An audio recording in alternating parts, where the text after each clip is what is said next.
Good hello, members.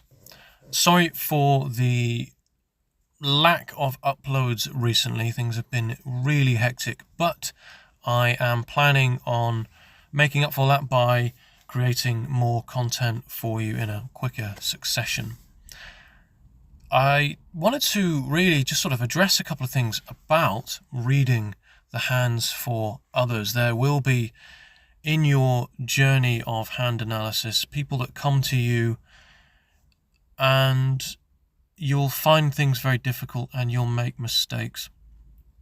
It's part of the learning process. We can't learn unless we make mistakes. We don't learn unless we challenge ourselves on those as well. It's only through challenge, it's only through change that we learn. And I've been finding recently I've had a couple of, I don't want to say difficult clients because that's not necessarily fair. Perhaps I'm the one that's being difficult. There's probably truth to both. But there will be at times clients that come to you with expectancy. There will be questions that are inappropriate to answer. There will be questions that are appropriate to answer but need to be answered in an appropriate way, in a measured way. It's impossible at times to be completely impartial, to be completely objective, and I find I struggle with this. If you know someone, it's just too difficult to provide them with the impartiality that they require from a palmist.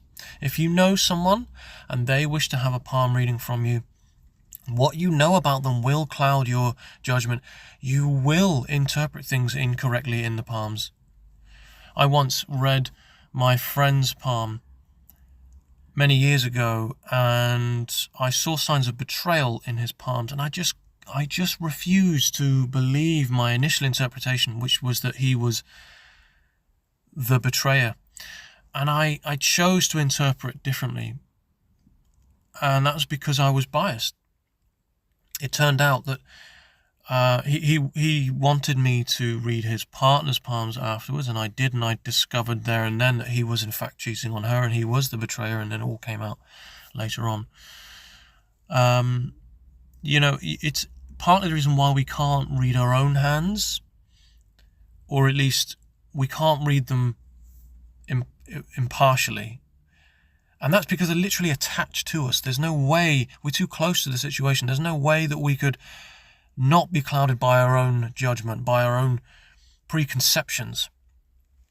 And so when you're reading the hands of people that you know, just be very, very mindful to retract yourself from everything that you already think you know about that person and read from only what the hands are telling you.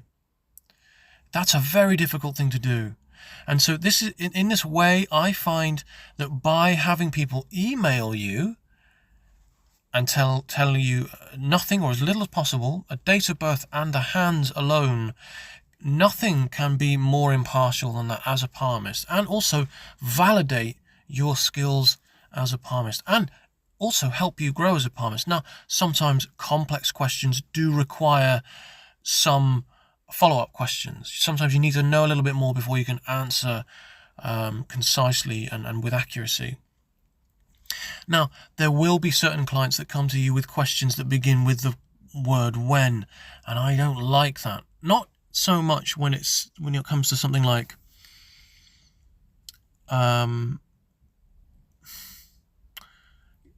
it's difficult. I don't mean in terms of timing events. That's not what I'm talking about, although that is very tricky. One of the trickiest things you'll come across in palmistry. But no, what I mean is when people say things like, when will I be famous? When will I be healthy again? When will I have children? When will I get that promotion? I've been asked all of these things.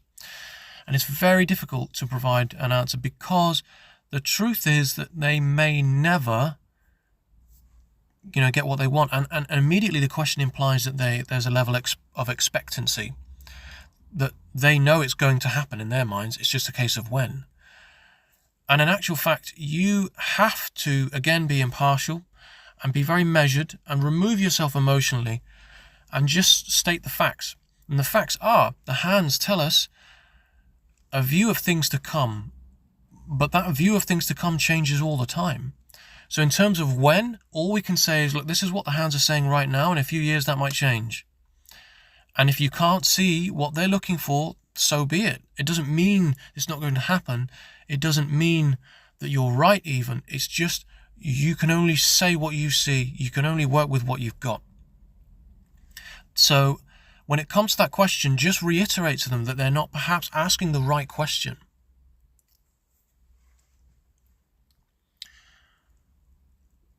So yeah, that was just something I really wanted to address, because I'm aware that all of you are interested in learning palmistry and becoming a palmist. You have to be part counselor. You have to be,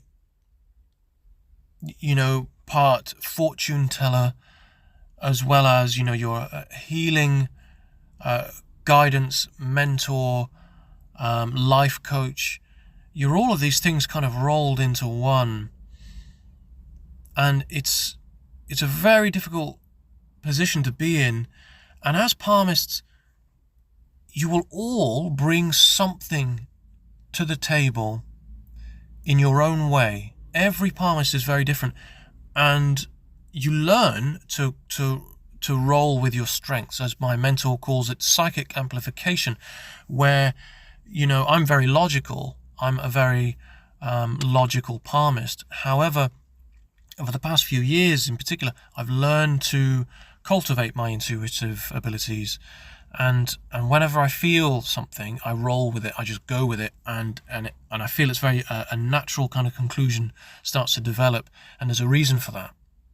And it's because you're training yourself to become more psychic, literally, because you're unlocking parts of the brain. You're connecting those pathways that aren't really being used, because you're using both logic and intuition at the same time. And there really aren't many sciences or art forms that utilize that. You don't hear of the instinctive doctor or the intuitive scientist, but you do, hear of the detective that follows their hunch. They are both logical, fact-driven, but then they're also instinctive. And that really is what it's about being a palmist. So you'll all bring something to the table. You'll all have your own way of doing things, your own strengths, and it's about finding what those strengths are and playing to them.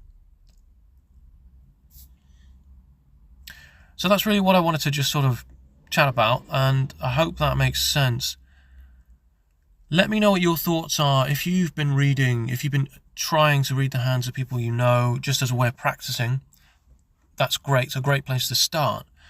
But just be very aware that what you know about a person, what you feel about a person already, it will cloud your judgment. There's just no way that it can't. And it's for this reason, my partner of 6 years, I just can't read her hands. I just can't do it, because I know I won't do her justice. And so I've referred her to Terry, and Terry likewise has referred his friends to me, because as a palmist, those you're too close to, refer them to other palmists. And in that way as well, getting to know other palmists and finding out what Terry's asked me what my thoughts are on one of his friends in terms of what the hand says, and I've given those thoughts, as well as I've read his hands and he's read mine, but we can't read our own.